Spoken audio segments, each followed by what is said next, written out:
Alex Bregman is nearing his decision between the Chicago Cubs, Houston Astros, Toronto Blue Jays, the Boston Red Sox, and the Detroit Tigers. Ryan Presley is deciding whether or not to waive his no-trade clause to accept a trade to the Chicago Cubs. That and more ahead next here at the Upside.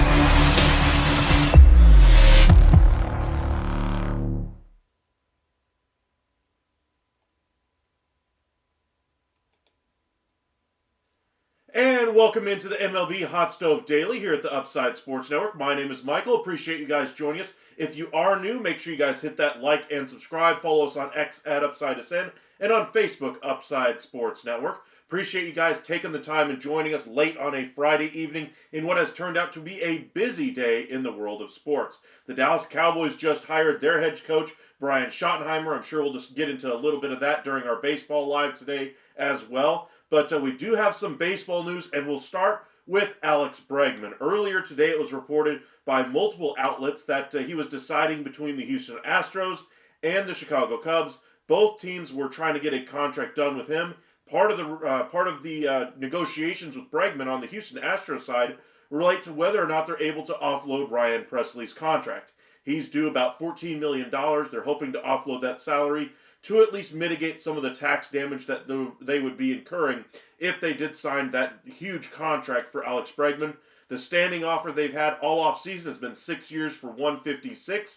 Curious to see if they're willing to go a little bit higher than that. I'm sure the Cubs are going to have an offer of very similar value for that as well. But we'll see where he goes. I still think there are teams in the mix besides those two teams. First, Toronto.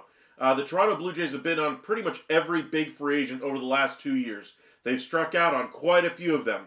But they might finally be turning the corner after signing Anthony Santander. That's one of the first positive steps we've seen for that Blue Jays organization.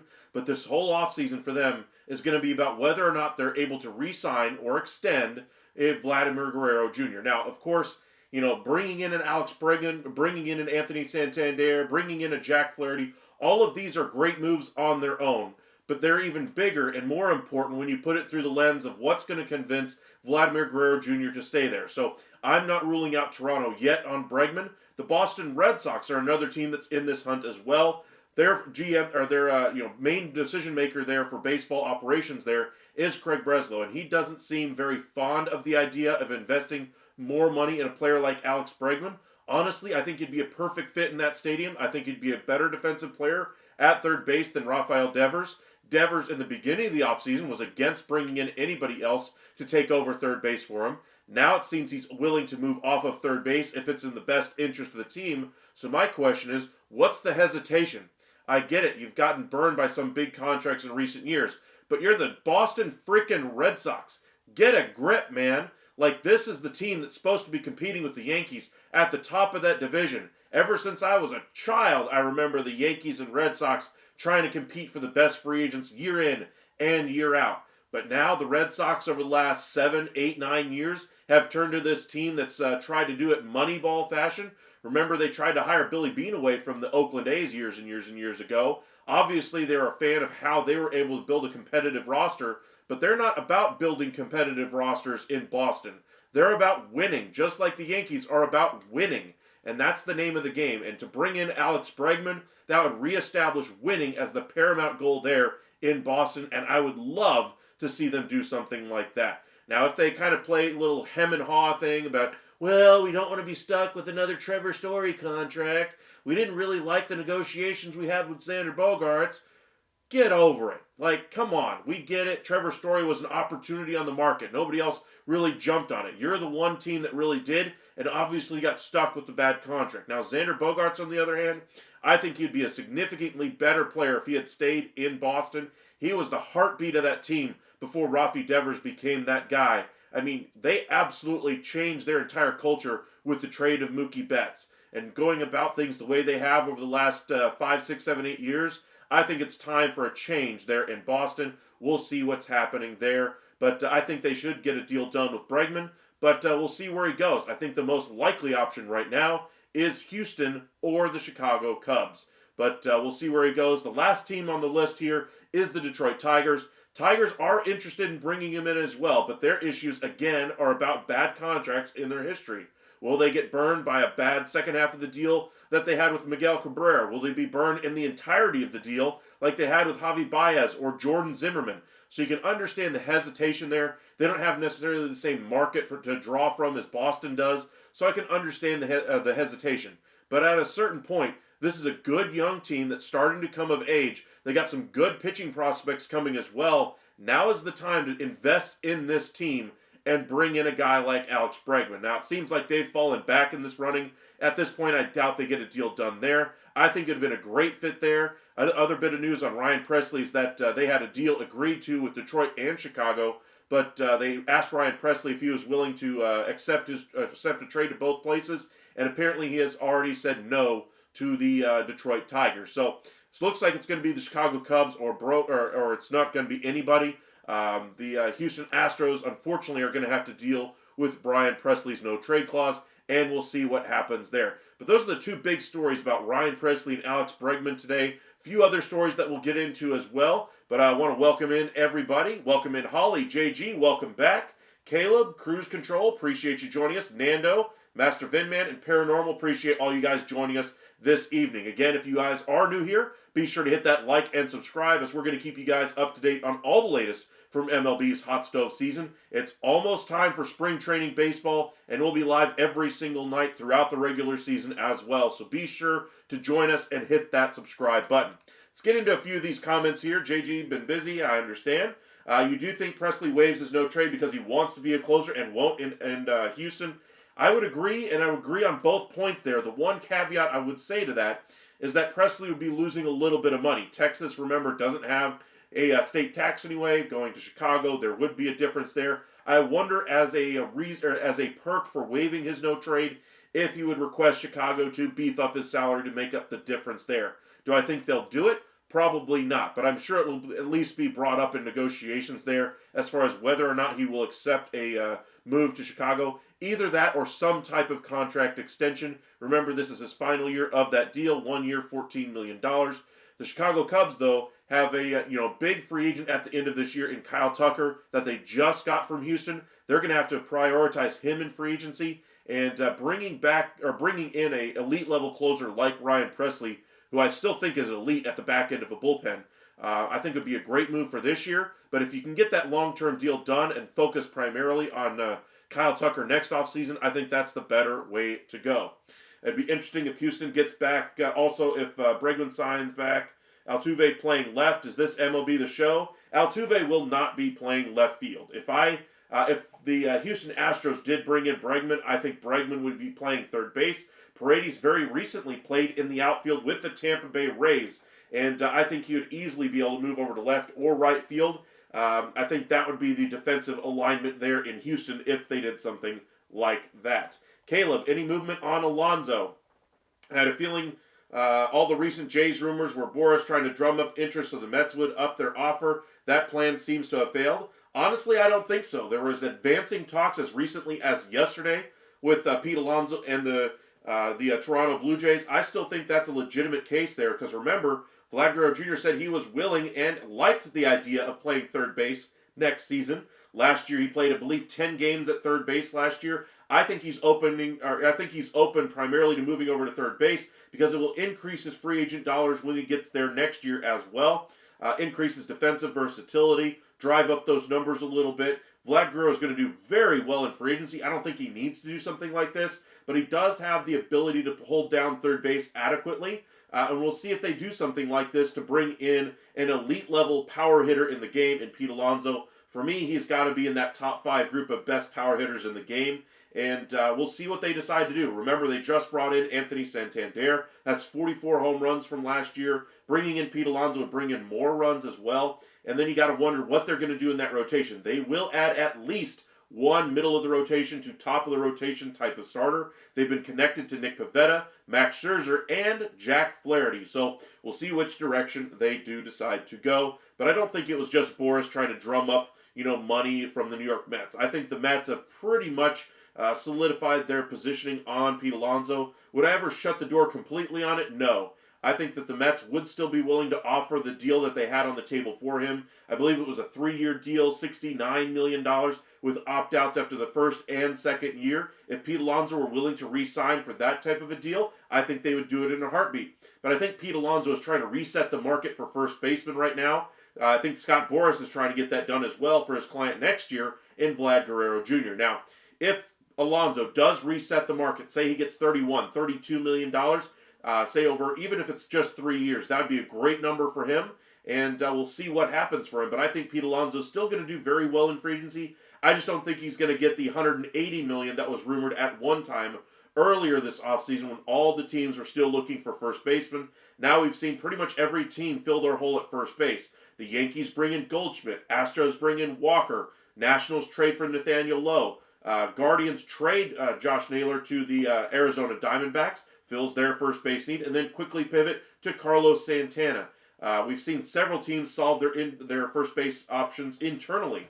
The Rangers, remember, made the trade for Jake Berger. They're going to have a bit of a platoon there at first base. The St. Louis Cardinals are transitioning Contreras over to first base as well. So there isn't too many spots out there that have an opening at first base. There's a few guys left outside of Pete Alonso that are still looking for a home. Guys like Anthony Rizzo, Joey Gallo, etc. Those guys might be left off of Major League rosters to at least start the year. They might get some non-roster invitees type of contracts, and we'll see if they ultimately break through to begin the season somewhere. But Appreciate all you guys joining us. Be sure to hit that like and subscribe. Got about 50 of you guys with us right now, so very, very much appreciative of you guys spending some time with us on Friday night. Let's see if we can catch up with a few of these comments here. You think Bregman to the Cubs since Tucker is there? Possible. I would say that's a possibility. I think that's probably one of the favorites at this point. The Cubs were originally a dark horse thought even a week ago. Even earlier this week, I said they were a dark horse team. Now they've elevated themselves all the way up into one of the top 2 or 3 contenders for them, and we'll see if they get the deal done. Tigers, I think, are dropping out of this race. I just don't think they're going to stomach another big-time contract like Alex Bregman is looking for. So if he's going to go somewhere, I'm going to say one of those 4 teams: Cubs, Astros, Blue Jays, and Red Sox. Nando, are these rumors of Bregman to the Dodgers just Boris using them as leverage?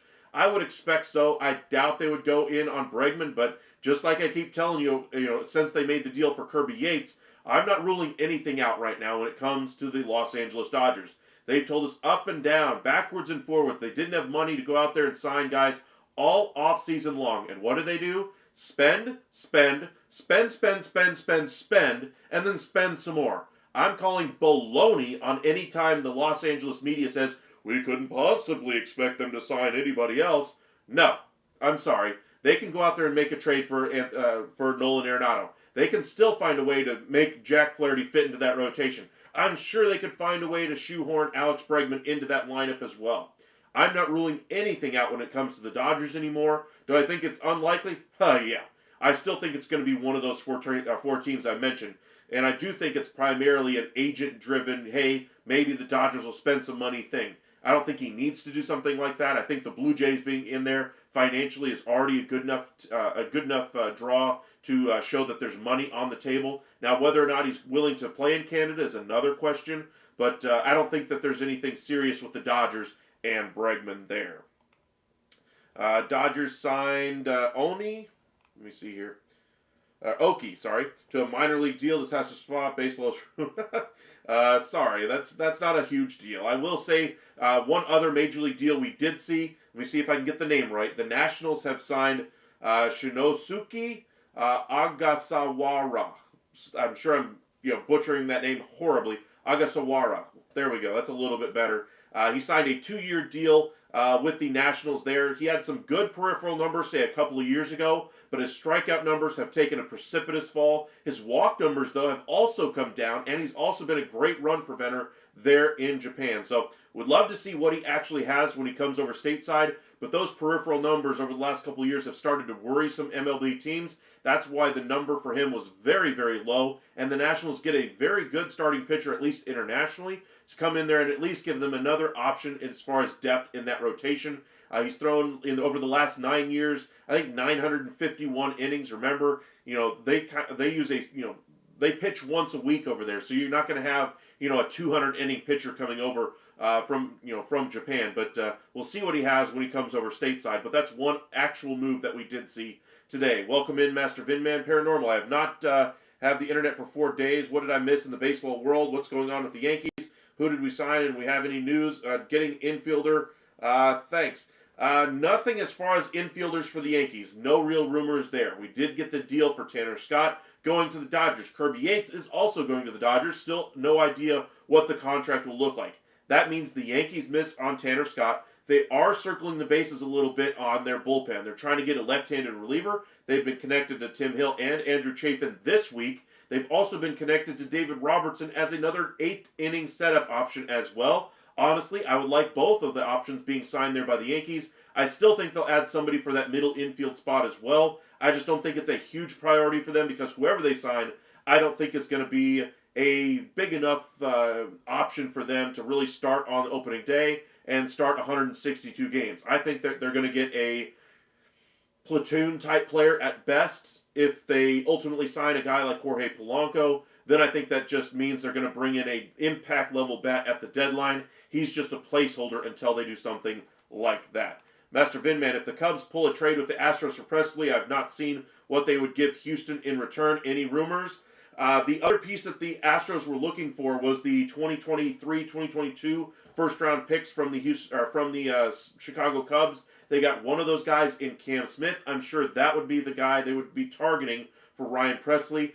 Does he have that much juice to be able to pull that type of a prospect? I don't think so, but we'll see what the return could be. Maybe it's just a couple of middling prospects. Maybe it's just MLB-ready prospects as well. The Cubs could go any number of ways as far as bringing in Presley, but we'll see if he does waive that no trade. That's the big hindrance there. Welcome in, Jace. Appreciate you joining us. If this is your first time, be sure to hit that like and subscribe. Really do appreciate you. Master Vidman, for my B-Day today, my wife is taking me to Mesa in early March for Cubs spring training games. That's a pretty great gift. I think she feels sorry for me because the Dodgers keep taking all her targets. That's a great wife there. You owe your wife a good dinner as well for thinking of you and focusing on what you actually are looking for as well. So that's a great wife for you though. Hopefully you have a great birthday out there and enjoy the games and spring training in Mesa, Arizona for the Chicago Cubs. But happy birthday, my friend. Heel, all signs point to Bregman coming back to Houston, but I'm not convinced Altuve will be moved to left field. If he doesn't play left field, who will move? Who moves, Paredes or Bregman? I would say Paredes because he's played the outfield already, most recently in Tampa Bay. I think he would easily move over to left field or right. I think you could play him in either spot. I think you'd probably try to play him in left. Easier position to play in Houston just because it's the short porch out there with the Crawford boxes. But I think Altuve is going to stay at second base. I agree with you there. I just don't think he moves off of second at this point. Cruz, Paranormal, Yankees signed Contreras, a righty minor league contract. Ronzi Contreras is the guy you're referring to there. They had him at one point as a prospect, now have him back in their system. Braves got a minor league pitcher as well, Winans, I believe. Let's see here, or the Yankees got Winans anyway. No lefties and yet no Stroman trade. Very good, Cruise Control. You've been keeping up with it. Good job there. One other major league signing that we did see yesterday that we discussed quite a bit was Jurickson Profar. 3 years, $42 million to the Atlanta Braves. He will be their starting outfielder for at least the first month of the season while Ronald Acuna has himself back into game shape. And once he's back, after the first month, if everything goes well, Profar will probably move back to the fourth outfielder role and be utilized all over the diamond. I think he'll probably still be playing every day. He just won't have a designated spot in the lineup every single day as far as which position he's playing because he can play third, second, first, short, left, center, right. He can literally play every single position. The only two spots I haven't seen him on the field anyway are catcher or pitcher, and I may be missing something. He may have taken the mound at some point in a blowout game, but Profar can play everywhere for that Atlanta Braves team. And the best part about this deal, aside from the insurance if Acuna goes down due to injury again, is now they have an answer at shortstop if they don't have the money to go out there in free agency next year and bring in a Bo Bichette. If they're not satisfied with Arcia, now they have an option in-house in Jurickson Profar to at least hold the reins or hold down the job for at least a year or two while they get their finances figured out long term. Heel, when are you going to admit we're one that didn't vote for Ichiro? I do not have a Hall of Fame vote. Sorry, Heel. I would love to have one. I just don't think that'll ever happen. Sean, welcome in. If the Cubs trade for Ryan Presley, will he be the only bullpen guy they get? No, I still think they'll try to add another bullpen piece or two. Probably they'll end up going on kind of the cheaper route there. We're talking about guys on the $1 to $3 million range or the non-roster invitee range. But I do think bringing in Ryan Presley will be the majority of the money that they have left to spend this offseason. I don't think they're doing both Presley and Bregman. I think they'll do one or the other, and we'll see what happens there. El Cheapo, welcome in. Dark Ghost, welcome back. Joe Ball, appreciate you joining us. Welcome in. I got about 65 of you guys with us. Be sure to hit that like and subscribe. Share it on Twitter with your friends, and have them join us. This is a good conversation that we're going to keep going every single night as we discuss the latest from MLB's hot stove season. And then throughout the regular season, we'll be live with you guys as well. So be sure to join us. Hit that like and subscribe. Heel, if you need an anime fan to help pronounce Japanese names, I'm your man. I do watch a little bit, but very little. I do have an anime friend who does help me out with some of these, but Agasawara, I think is how you pronounce this, the guy's name that just signed with the Washington Nationals as well. Nando, why don't the Cards package Helsley with Arenado to get more suitors and get a good return? Well, Helsley would already get a good package in return. You don't need to dilute the return that you would get from Helsley by attaching him to Arenado. That's not great asset management. I get the thought process there. Hey, why don't we combine Arenado and Helsley and we get a better piece back?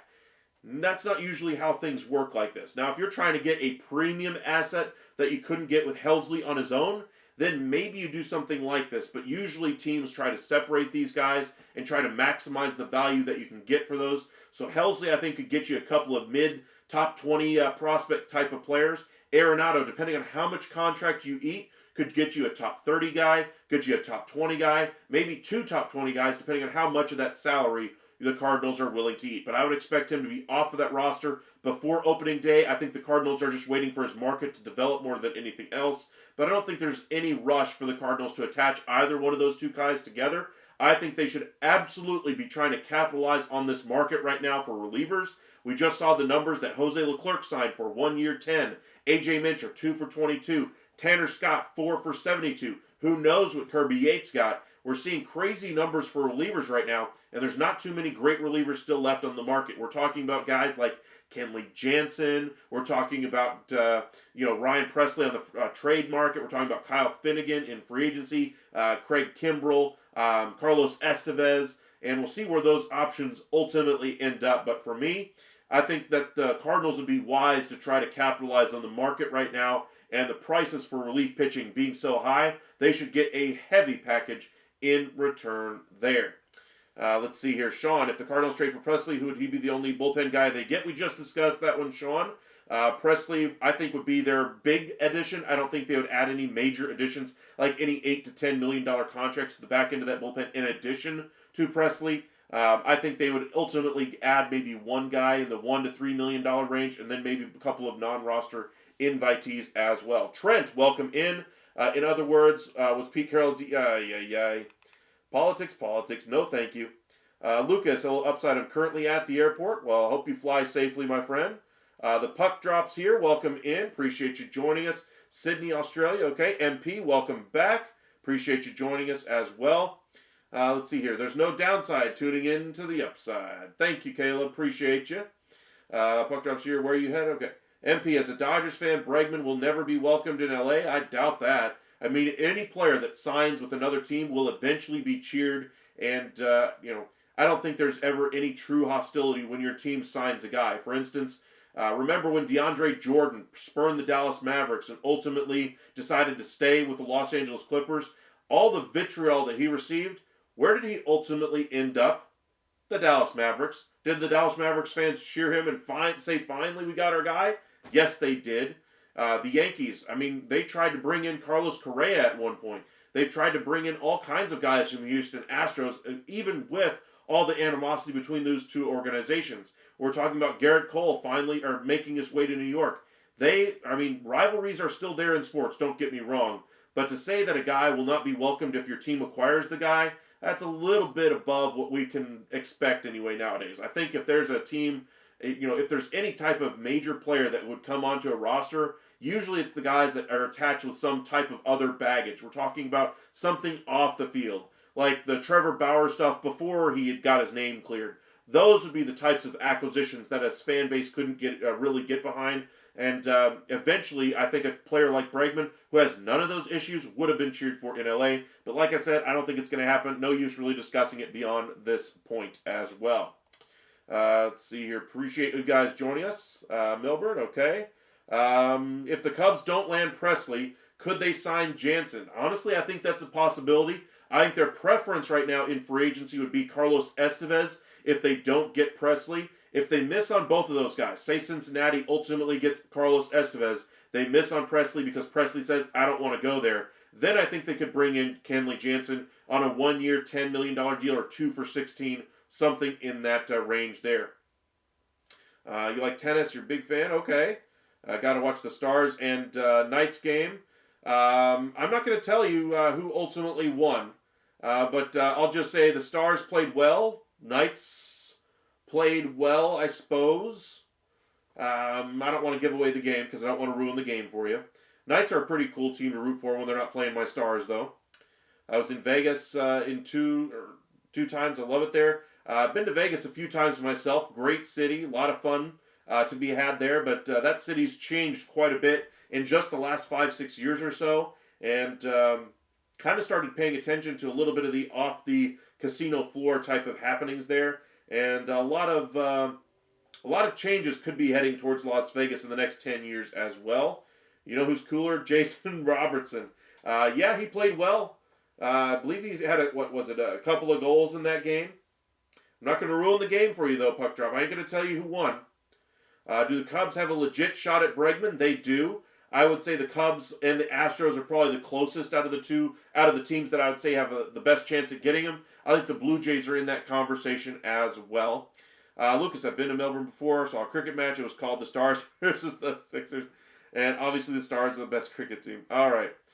D-Rod, welcome in. Any more open to close shifts? Yes, I had a couple this week anyway. We'll have several coming up in about another week or so. And hopefully some other changes going on behind the scenes as well. Master Vinman Robertson would help the young Cubs pitchers adapt. David Robertson, yes, he would. I think he'd be a good bullpen piece for pretty much anybody. He's been one of the most successful, most reliable, relief options we've seen in baseball over the last, 10 years or so.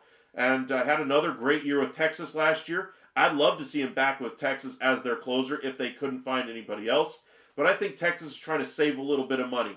I think they'll probably go with a guy like Kyle Finnegan, who had a great first half, but ultimately struggled in the second half, giving up runs in 9 of his last 21 appearances last year. Had an ERA over 6.4 in the second half. Just was terrible after the All-Star break. And hopefully the Rangers can get a great first half out of him and then go with some young guys in the second half. But could be an interesting closer battle back there for the Rangers. But they've done a nice job rebuilding that bullpen this offseason. D-Rod, is there some irony that Florida has a really good hockey team? They've had a really good hockey team at different points over the last 20 years or so. They've just been a little bit more mercurial than some other franchises. But ever since they got Kachuk down there, they've been a much better franchise. They were fantastic last year, and we'll see what they do this year.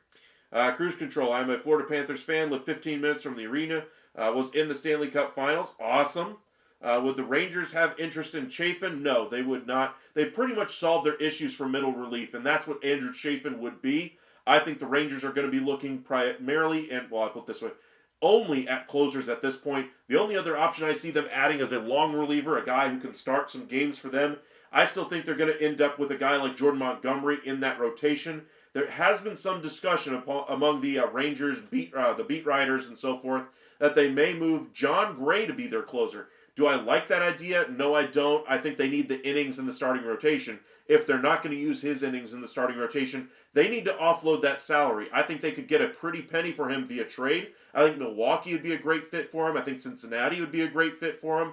I think pretty much any team that needs at least a number 3, 4, 5 starter would be a good fit in a trade for John Gray. Now, the Rangers could do any number of things as far as return. They could get prospects back. They could look for relievers. But the primary thing that they would be able to do is free up the money that John Gray would be owed and then use that on a closer. There's still a couple of closers out there that they could go after. On the trade market, they could go after Durand, Helsley, Presley. However, Presley, I think, would be highly unlikely as a trade between the Rangers and Astros. But we'll see what happens there. Let's see here. Heel, I was listening to a Cubs fan, and I feel like he feels like the Cubs, when they traded for Tucker and then traded away Bellinger, told you they were not all in this season. How do you feel about that? I just think when they moved Bellinger, it was more about moving the money so they could bring in a higher value offensive piece in Kyle Tucker. That's kind of the thought process as far as upgrading over Paredes, I suppose. I would have rather kept the pieces that they would have done, but the trade is already done. They're quote-unquote all in on 2025. I think the long-term play would have been better for them to keep Cam Smith, to keep the pitching prospect that they moved in that deal as well, and Isaac Paredes. But, can't cry over spilled milk. Got to make the best out of it. So now that you've made the move for Kyle Tucker, you better keep down that road. So as far as Bellinger, I don't think it was necessarily about moving off Bellinger, period, because he didn't fit with the team or whatever. I think it was primarily finance-driven because they wanted to fill other holes on that roster with the money that was committed to Bellinger. They used a little bit on Colin Ray to help solidify their rotation. Remember, they were in the running to bring in Jesus Luzardo and had agreed to a deal but due to the fact his medicals came back negative or came back with issues, they said thanks but no thanks and moved on.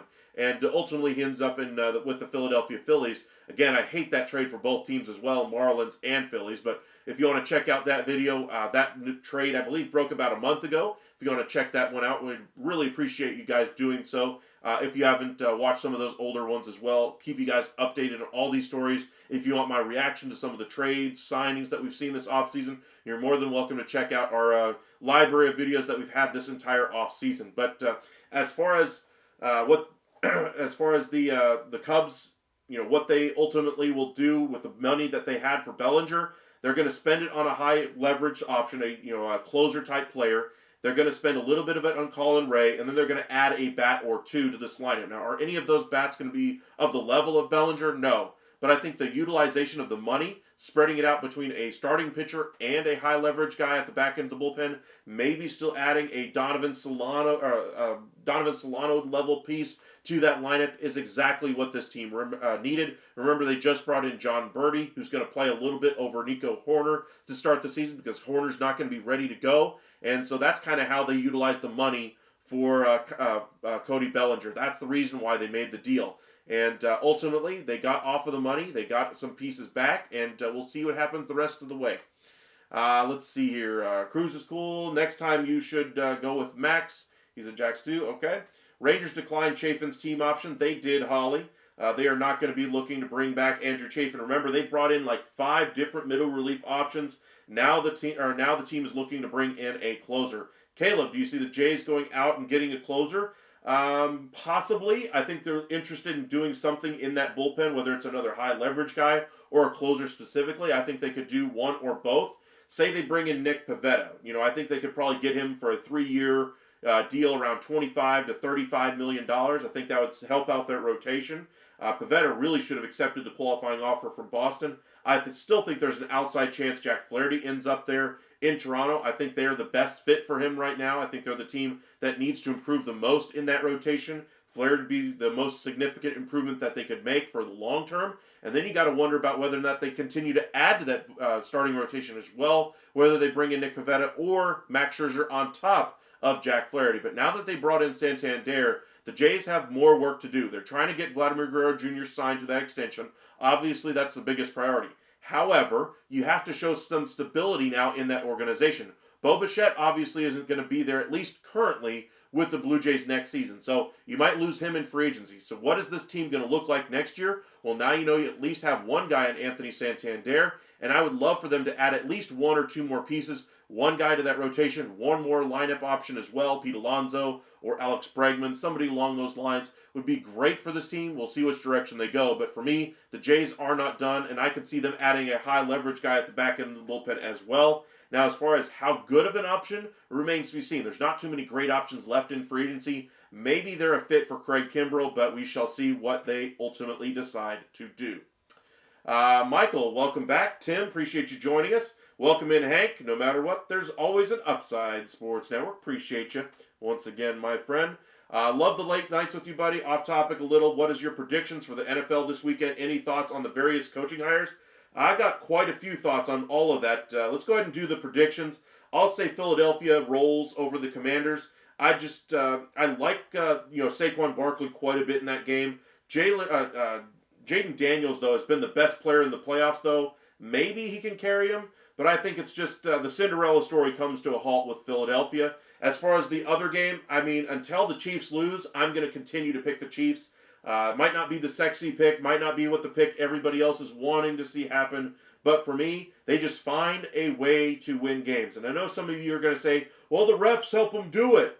Well, you still got to play to win. If there's a penalty called against you, go out there and earn back the yardage. Go out there and do a little bit better the next time. Don't have such a questionable call.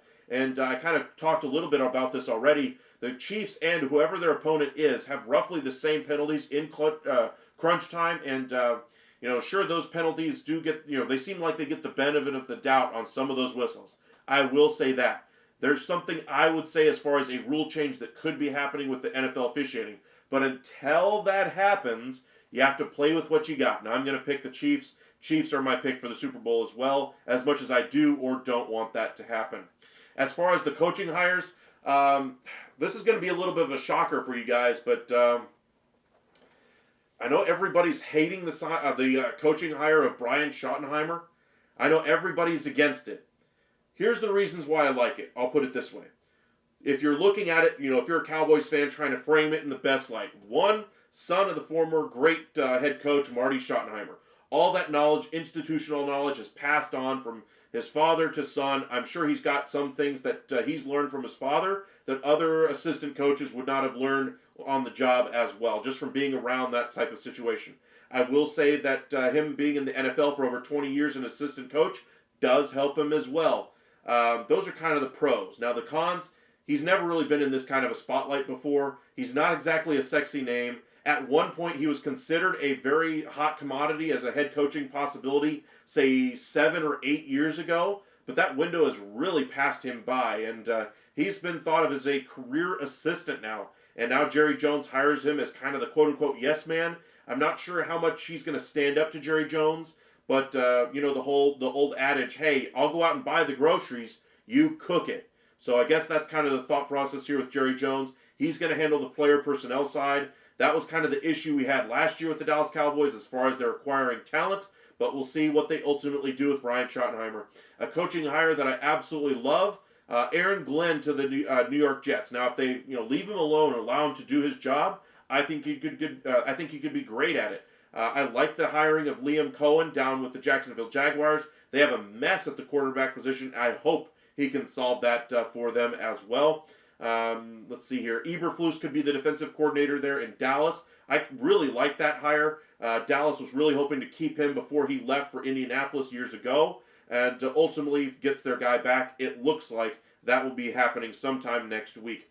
But those are some of the coaching hires. One coaching spot left, the New Orleans Saints. If I had to pick a guy to go there, maybe McCarthy, but I wouldn't put anything down on it right now. All right, Tim, is it normal that 30% of free agents are still not signed at this point of the offseason?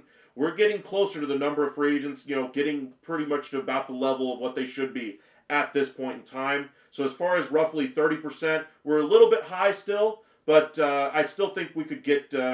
I still think we're going to get that number down even more so through the weekend. I think Bregman's going to sign here in the next couple of days. I think we're going to get the Kirby Yates deal official. I think we're going to get a Kyle Finnegan deal here in the next 48 hours. I think we're going to get an Estevez deal in the next 72 hours. I think Jansen signs within the next week. I think you're going to see, the first base, Pete Alonso's going to sign here before we get to spring training. I think we're going to see most of these other guys ultimately come off the board. The trade market, though, is the one I've been curious about. It's been really quiet. I would like to see that market pick up, and I imagine with Presley being moved here in the next week or so, I'd say in the next 24 to 48 hours, if that does happen, then we'll see the rest of the relievers move. If he does decide to not waive his no trade and stay in Houston, then I think Bregman ultimately ends up in Chicago. They save the money there back in the bullpen. Then they may go a little bit cheaper as a back-end reliever option. Maybe a Kenley Jansen on a 2-year deal.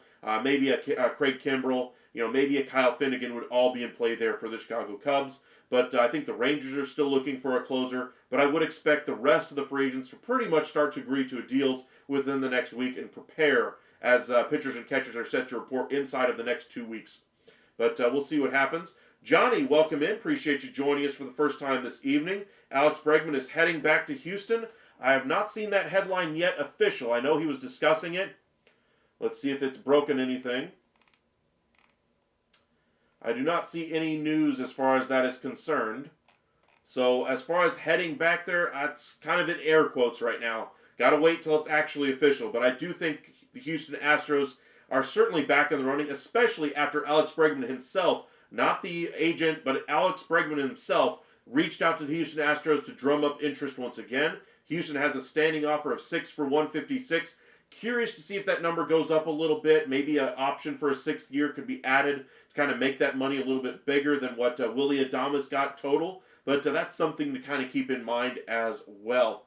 Sean, Commanders won't be blown out. I don't think they'll be blown out. I do think the Eagles will roll in that game. I think Saquon Barkley will do very well. Now, Hurts, I don't think he's going to have a great game. I think they're going to have to rely on Saquon. And we'll see what happens. Jaden has been the best player in the playoffs, but I just think the Eagles are a little bit better team. and I think Saquon could be the best player in that game. Master Vidman, not sure if I'm going to like MLB testing the automated strike zone during spring training. Are we taking technology too far in baseball? Anybody have an opinion? Not even close. I think they should be bringing more technology into baseball. I would love to have an automatic strike zone. Here's a few reasons why. There's one, I would love to see, actual balls being called balls and strikes being called strikes.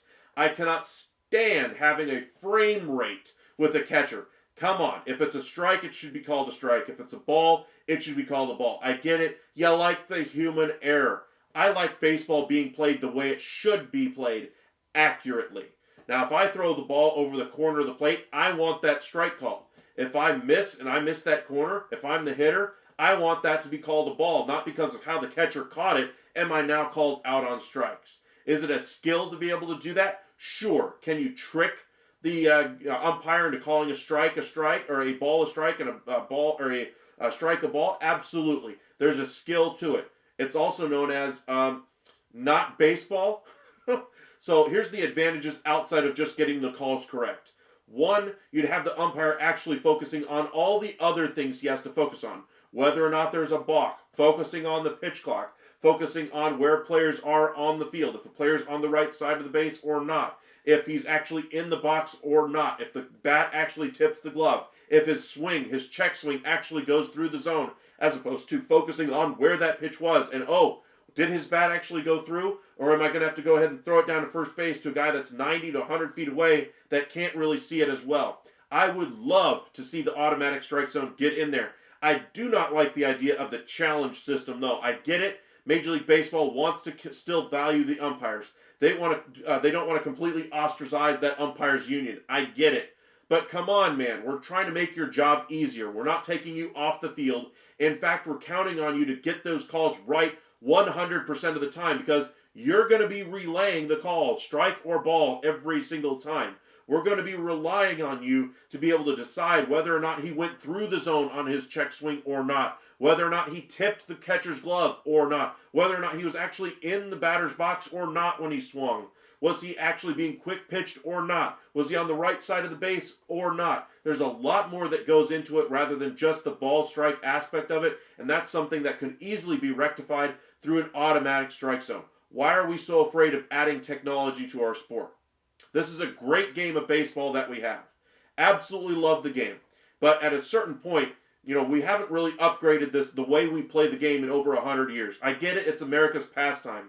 But we don't need to let it pass us by not continuing to innovate and make it better in ways that are so easy to do.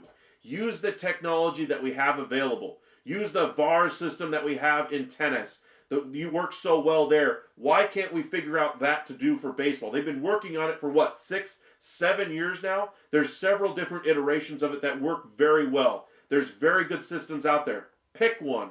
Utilize it, and don't give me this half measure of a challenge system.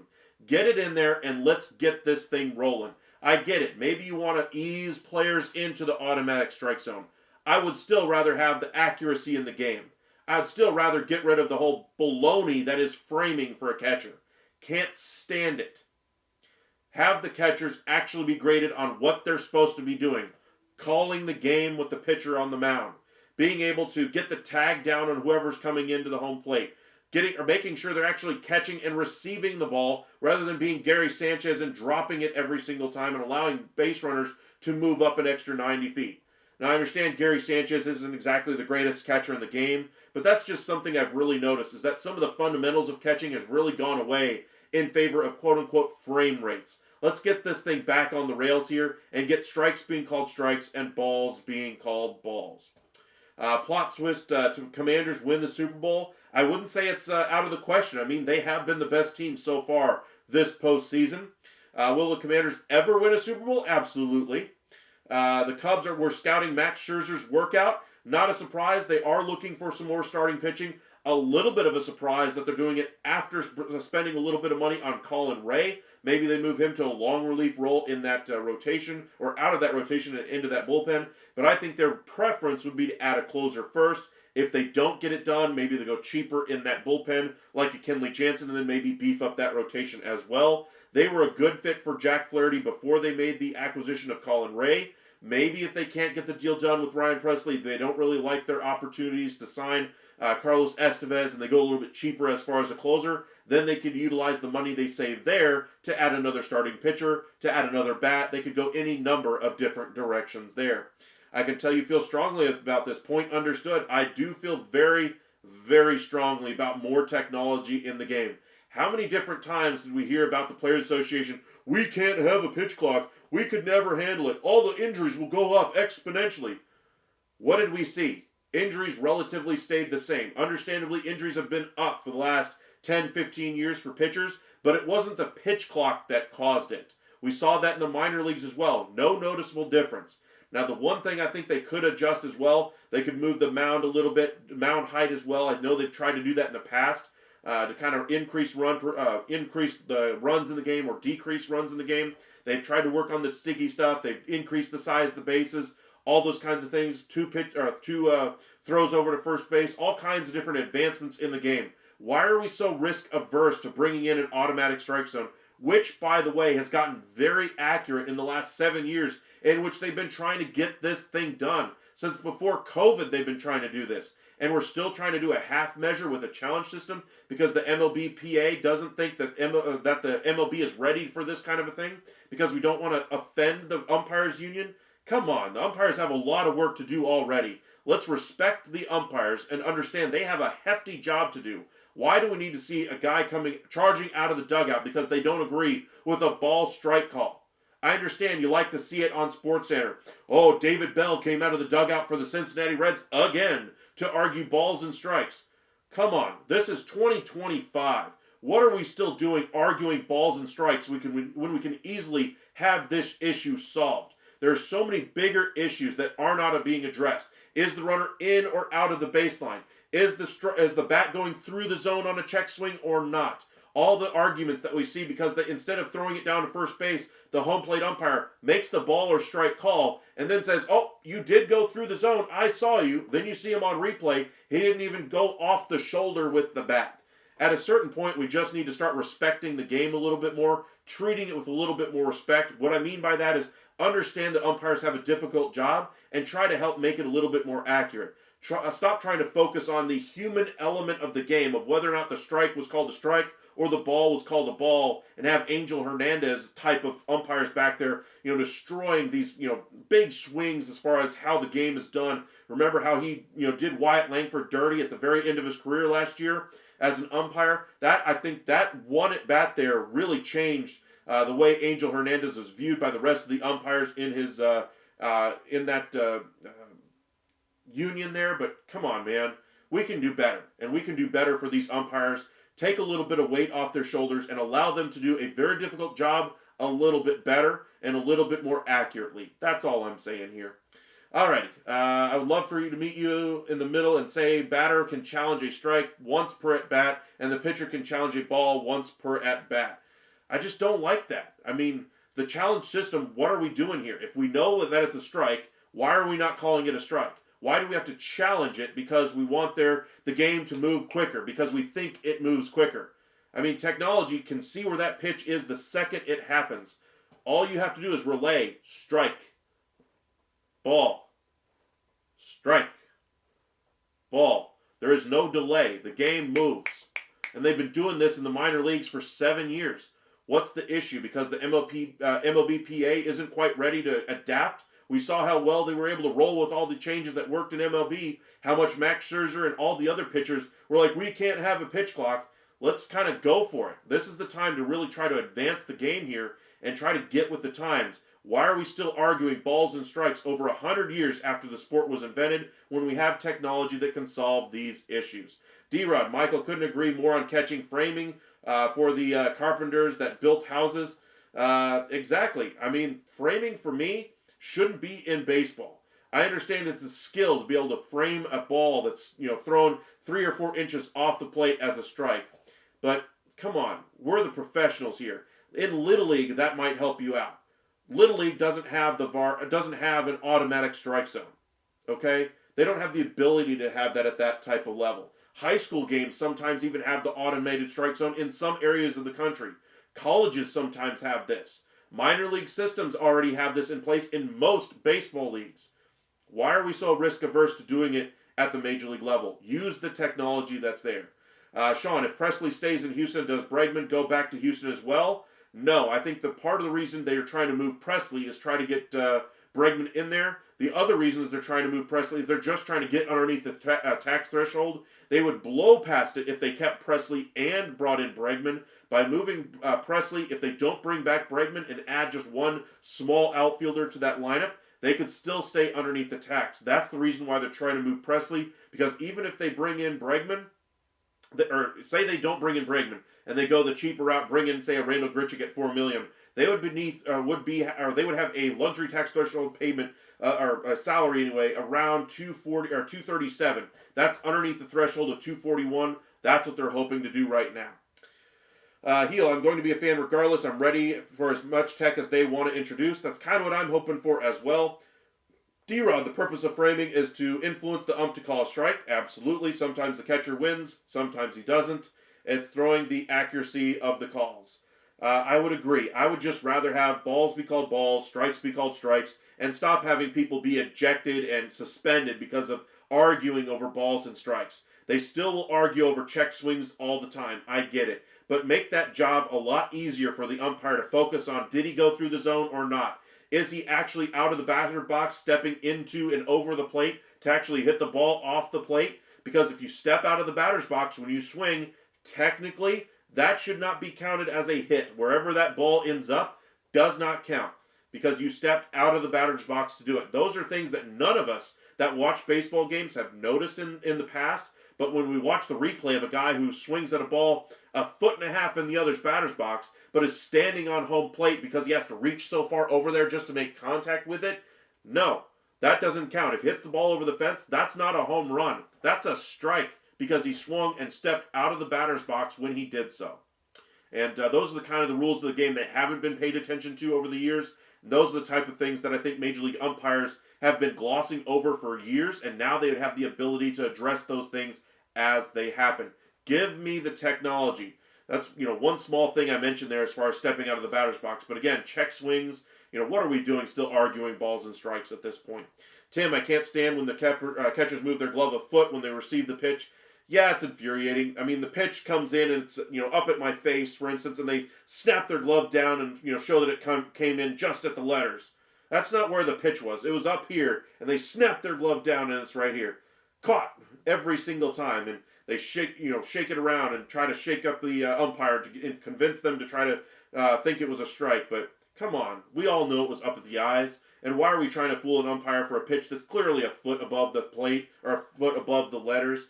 That's just something I would be working with. And yes, if you're going to come at me and say, well, what about Jeff Bagwell's stance, that small strike zone? What about the stance for a guy like Joey Gallo who stands really tall? His strike zone's much bigger.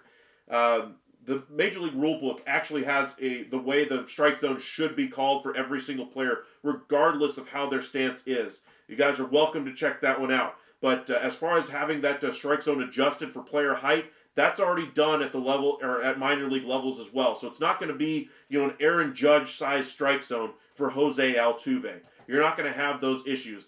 The automated strike zone is actually very good in the minors, and I would love to see them get this at the major league level. Let's see here. Nando, who would have thought Scherzer would need a workout for teams at this point? He should just retire. I'm sure Scherzer is just trying to throw more than anything else at this point. I don't think he's necessarily trying to do a quote-unquote workout. I'm sure he invited teams that were interested just to see where he's at, especially with the injury risks that he's had the last couple of years. And I still think Scherzer's more left in the tank than Justin Verlander. How much more remains to be seen. Jay, welcome back. First time in a while I've seen you. Why in the hell didn't we get Profar Santander? Yes, quite spent almost $1 billion on Soto. Definitely an upgrade. I feel it's underwhelming of an offseason. I mean, I love the deal Profar got. 3 years, $42 million. A great fit for the Atlanta Braves. I discussed them during the winter meetings as far as a team that would have interest in Jurickson Profar. They still have a little bit of money to spend. They're going to try to add a back-of-the-rotation starter type of player, somebody like a Jose Urena who can be a spot starter for them, and then they're going to try to add a bullpen piece or two on a very cheap contract. But the majority of the money that they had to spend this offseason, they have now spent it on Jurickson Profar. Remember, Acuna is not going to start the season as the everyday outfielder. They're going to use Profar in that role for about a month. Then when Acuna is back, assuming all things go well, Profar will still be able to play all over the diamond. And center, left, right, third, short, second, first, all over the place. He's going to be in there every single day. He's going to be an invaluable piece for them. And I think the issues that Profar had, the inconsistencies in his performance, have really been solved. He changed his swing up last year, found a lot more consistency, and I think he's going to be a great signing for the Atlanta Braves. He's one of my favorite players, in the history of baseball. Probably in my top 50 ever favorite players. Not saying he's top 50 ever as far as performance, but I'm saying one of my favorite top 50 players, and I'm just hoping the best for him. Very happy he finally got the multi-year agreement he's been looking for the last 3 years from the Atlanta Braves. He's going to be in competition, or going to be competitive with that Atlanta Braves team, and that team is built for the future. They're built for the long haul, and we'll see if they win a wild card, and he'll be in the postseason year in and year out with that Braves team. Love the signing there for Profar with the Atlanta Braves. And as I mentioned, Arcia, they don't really like that option as a shortstop. They're trying to go after another option next offseason. Say they don't have the money to go after Bo Bichette. Now they have an option to play every day at shortstop if they don't bring in somebody at short in Jurickson Profar as well. It takes a lot of skill, though, and I respect it and love it. If I think it's one of the hardest things to do in sports, it is. I will say that. But at a certain point, accuracy is just paramount at this point. In the 60s where technology wasn't even a thing for this type of thing to happen, the human element, I'm sure, was a lot more appealing back then. But this is 2025. It's time to get with the times, and it's time to just move the sport forward just a little bit. Altuve has a little strike zone. Exactly. Is that doable for us or no? The automatic strike zone, yes, it is. I don't think you'd be an upgrade over McNeil. I agree. I think I like him a lot. As a player right now, he's our enemy. As Profar, an upgrade over McNeil to the Mets. McNeil to me and Profar are very comparable players. I would rather have spent the money on a starting pitcher if I'm the Mets rather than a guy like Profar. I would have rather spent the money on Pete Alonso rather than Jesse Winker. The Mets have done some questionable things to me this offseason outside of Juan Soto. But I love Profar, the player. I think he'd be great on pretty much any team. I think he'd have been a better fit in that lineup rather than a Marte. Maybe they could have traded Marte and eaten the entirety of his contract and gotten a middle reliever, somebody in the 6th, 7th inning type of a role in a trade for Starlin Marte. But Profar, I think, would have been a good fit for the Mets if they had moved on from Marte more than anything else. Alrighty, let's head over to X, see if anything is happening this evening.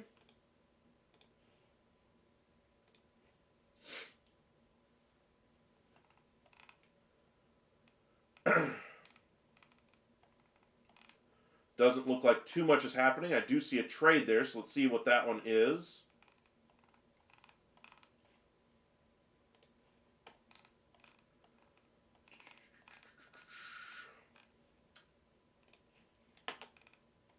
It was right here.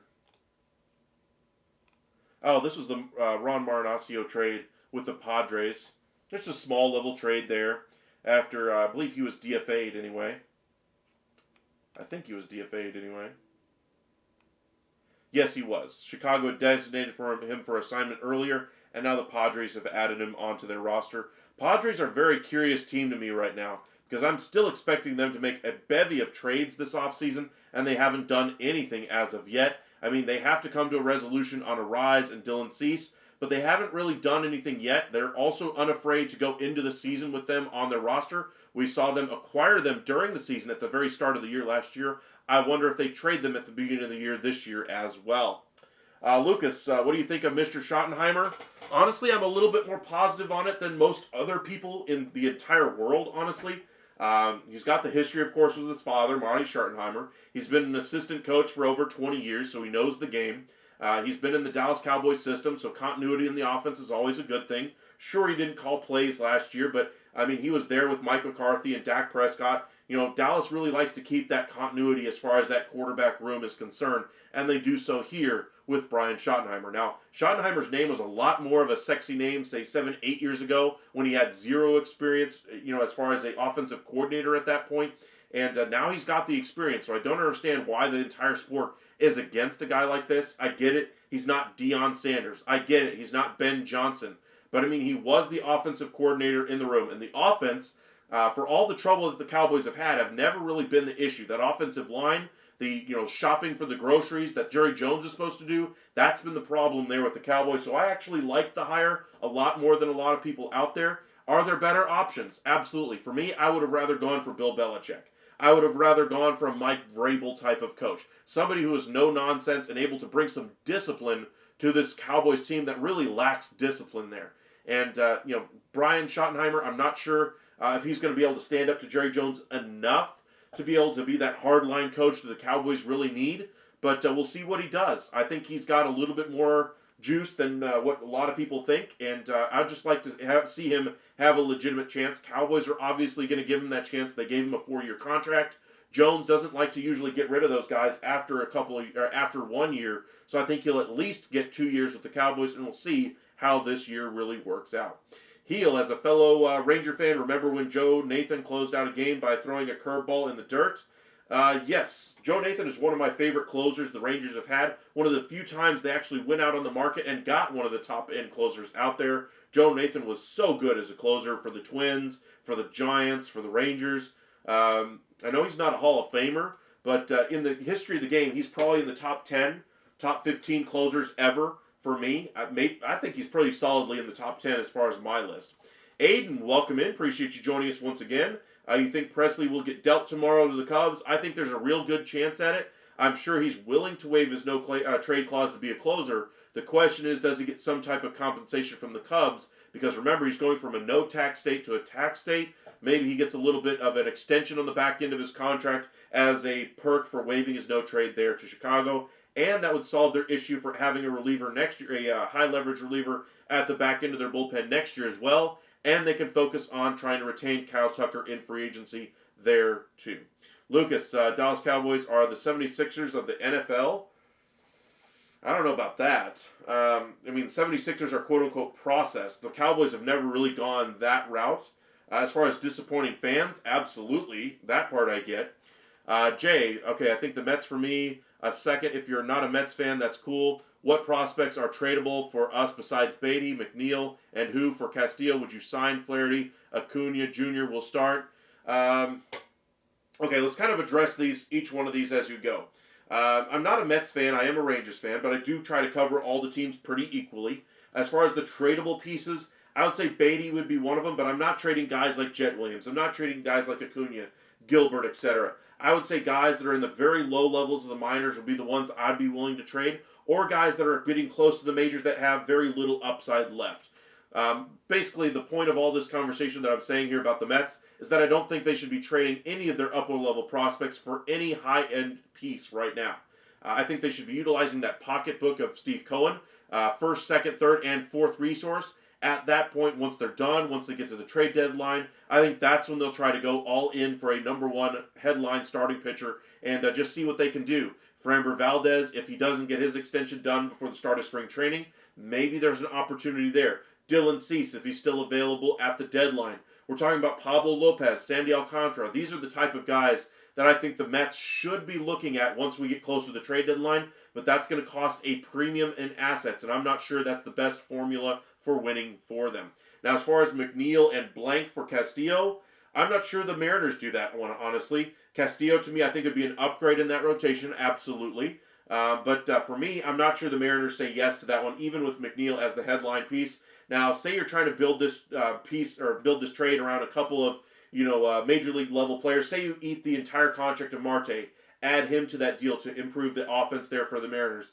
Maybe that would be somewhat of an appealing option, bringing in McNeil, Marte, and a little bit of a higher level prospect. But for me, if I'm the Mets, I'd be targeting a higher level starting pitcher than even Luis Castillo as well. As far as Acuna Jr., I would love to see him start with that team there. I'm just not sure he's ready for the spotlight yet. As far as Jack Flaherty, I think he'd be a great signing there as well. I just don't think they're going to go there as well. Lastly, missing out on Profar and Santander, we have to get Pete back and trade for Arise and Cease. You're not going to get all those guys. I would love to see them have been able to retain Pete Alonso, but it looks like they're moving in another direction. Arise is a possibility. I think he'd be a great fit on pretty much any team out there right now. hitting in front of Judge, hitting in front of Alvarez, hitting in front of Seager, hitting in front of Soto. Any one of those teams, I think you're looking at least a 20 RBI jump from any one of those hitters there. I think he would be a great fit offensively. He's just a hard player to value in free agency. That's why I think the Padres are going to have a hard time getting that contract extension done, and still try to move on from him. Cease, I think they're going to try to move one of Michael King or Dylan Cease. I think Cease has a little bit more trade value, and so I think they'll get more in return for him. And so I think he's the easier piece to go ahead and trade. Whereas Michael King, I think his cost, as far as what his contract's going to look like in free agency, might be a little bit more in the market of what the San Diego Padres can afford. As far as the Mets question there, missing out on Profar and Santander, I think Winker is your outfield help, at least until they trade Starlin Marte. Then they could add another piece, but for me, until they move on from Marte, I think their outfield picture is pretty much set. As far as Pete Alonso goes, I still think he'd be a great fit behind Juan Soto in that lineup, but they seem less interested to do so. They want to stick to their number at, 3 for 69, 3 for 66, and that's nowhere near the market of what Pete Alonso's looking for. He's looking for something in the 3 for 96, 3 for 100 type of a range, and we'll see where his number comes in. I think it ends up somewhere in the middle of that group there. Let's see here. Lucas, wait there. The Chicago Bulls of the NFL makes more sense? Possibly. But I think the Bulls have had more success in the postseason than the Cowboys have had in the NFL since their championship runs. Heel Dak is a Walmart Lamar Jackson. There I said it. Well, I've never been a huge fan of Dak Prescott. Great individual off the field, great character guy, great leader of men. But the questions I have are about his ability to drop it in a bucket, his ability to throw to the right spot, the ability to be on time, the ability not to make that big turnover in a key spot. The type of guy that the moment isn't too big for him. And we've seen the moment be too big for Dak Prescott time and time and time again. Remember that game where the Cowboys, had all things working for them against going against Green Bay, what was it, a year and a half ago? And they just got completely dominated in that game. And just, from the opening kickoff, it was just over. And just the look in Dak Prescott's face the whole time of,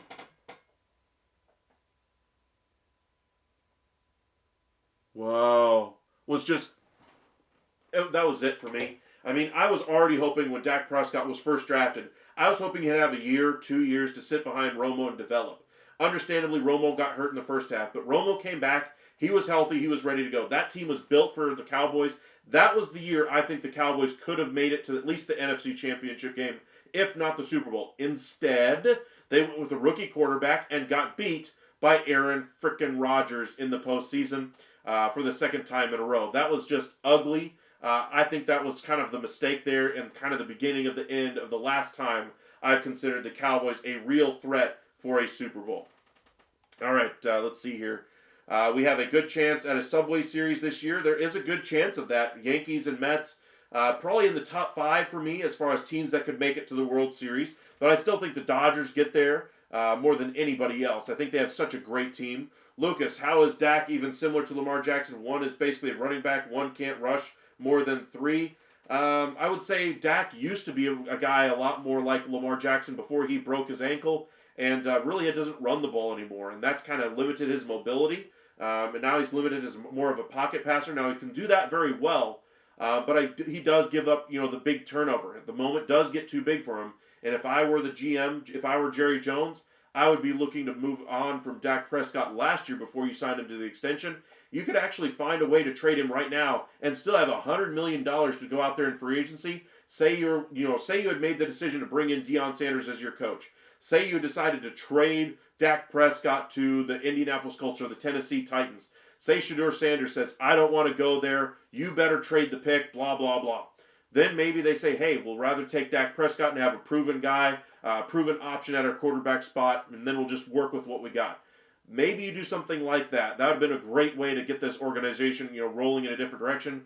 But long way around saying, I just don't like Dak Prescott as a quarterback of the Dallas Cowboys, and I think they're ultimately going to have to wait until he's gone before they have a real chance of getting to anywhere near an NFC Championship game or a Super Bowl. It's not completely on Jerry Jones, but he does go out there and buy the groceries. He does make the decisions on the head coach. He does make the decisions on all the personnel decisions. But as far as Dak Prescott goes, he's going to limit the top end talent there in Texas, or in the Dallas Cowboys there. Try to catch up on a few of these comments here. Yes, you do fair and agree with your assessment on the prospects. Good pod, brother. Thanks, man. Appreciate you. Tim, who do you think the Mets would trade for Vlad? Right now, I don't think they'd be able to trade anybody. Now, say they don't get an extension done there in Toronto, then I think they'll try to get a trade done at the trade deadline if they are out of contention. Now, say they're leading the division, or they're at least a game or two out of the wild card, then I don't think there's any way that Toronto would opt to trade Vlad Guerrero Jr. If by some miracle they're out of contention, which I do think is a legitimate chance, if they're out of contention, then I think the Mets could get in there. I don't think it would be a great price for them to be able to acquire him either, because he's only going to be there for 2 months. So we're talking a couple of mid-tier prospects. That's a price that the Mets could afford, but I think there's a ton of teams out there that could afford that price as well. Let's see here. He usually gets good in the regular season, but just don't trust him in the playoffs. But unlike Lamar, he can't win in the playoffs. Lamar, I don't think is very good in the playoffs either. We just saw him turn over the ball again and again and again, against the Buffalo Bills, and has done so in the past as well. Now, does Lamar have some responsibility for those turnovers? Absolutely. Do I think he can win in the postseason? I do. I just think he needs to get better at avoiding those turnovers. Sure, Mark Andrews fumbling. Sure, Mark Andrews not catching the ball was a part of the reason why they lost. But turnovers have been the issue for the Ravens when they get to the postseason, and I'd like to see them cut those issues down. I mean, you brought in Derrick Henry for a reason. You get down to the 2-yard line, 1st and goal. Why are we not running it with Derrick Henry? Why are we trying to drop back and pass? You get sacked, and ultimately you don't walk away with any points because you turn it over. It just, come on. At a certain point, stop trying to outsmart yourself there. Jay, great breakdown. Pete should have took the 7 years. Although, thanks for giving me your time. Absolutely, Jay. If you guys are new here, just like Jay, make sure you guys hit that like and subscribe. I know most of you guys in our chat already are subscribers. I really do appreciate you guys doing that. It goes a long way to helping us out. About to head out for the evening anyway. Got a long day at work tomorrow. We'll be live again tomorrow night, probably around 7, 8 o'clock, so be sure to join us for that live as well. We will have a couple of videos going out. We did post 3 videos today. If you guys want to check those out, one about Pete Carroll going to the Las Vegas Raiders, one about Brian Schottenheimer likely to be the head coach, and then ultimately getting signed as the head coach tonight. The news conference will be Monday the 27th. We'll have a video coming out about that tomorrow. And then we had another video today about Alex Bregman. So be sure to check those out as well. Hit the like on those videos. It goes a long way to helping us out. I want to thank those of you who have already done so. Let's see here. Michael, from 04 to 14, Joe Nathan saved 375 games, an amazing stretch of years in which he was one of the best in the business. That's kind of my thoughts there. Joe Nathan was incredibly reliable in that closer role, and he was just built for it. That's why he's in my top 10 closers of all time. I just loved having him as a closer because you knew he could get the job done. There weren't any questions when you talk about that Rangers bullpen at that time. They had Mike Adams in the setup role. They tried Koji Urahara as well. But Joe Nathan was so good in that role. Just really loves having him as a closer. Just the professionalism, the confidence you instill. Hey, we got Joe Nathan in the ninth. We have no worries. If he's injured, hey, we'll fill in a guy there until he's healthy again. But once he's healthy, he's going to be Joe Nathan again. He was great to have as a closer there. Tim, who's the next Jets quarterback? Could be ugly. I saw some rumors about Derek Carr. I mean, I really hope that doesn't happen, but it just doesn't look pretty, man. I mean, I hope they move on from Aaron Rodgers, but I mean, they're not going to have one of the top 2 picks. They're going to be left with probably whoever they get in the second round. Maybe they go in the free agent market and try to get somebody. Maybe they're a team that would be a fit for Dak Prescott if the Cowboys decided to trade him. Maybe they're a fit for Kirk Cousins, but I don't think that the option is on the board yet for who the Jets ultimately get. Lucas just saw a stat, can't stop laughing. James Harden is only one away from tying Luka Doncic for triple-double. That's funny. You're awesome, bro. Thank you, Heel. Appreciate you, Master Vinman, as well. Tim, thank you. Nice to wake up and talk some sports. Absolutely. News, Tigers reportedly out on Ryan Presley. Yes, that was reported earlier by John Heyman, around 7 o'clock anyway. But the Tigers were looking in on Presley. I'm still not completely convinced that they're quote-unquote out on him unless Presley did not waive his no-trade clause, which is the rumor that we're hearing. So until it's official that Presley did not waive for the Tigers, then we'll go ahead and rule out the Tigers at that point. But for now, I still think the Tigers would be a great option for him. If they don't bring in Presley, I still think they'll add another closer guy like a Kenley Jansen, a Craig Kimbrell, and a Carlos Estevez, somebody in that vein. They're also in the market for Kyle Finnegan as well. Could be between the Rangers and Tigers for Finnegan, but we'll see.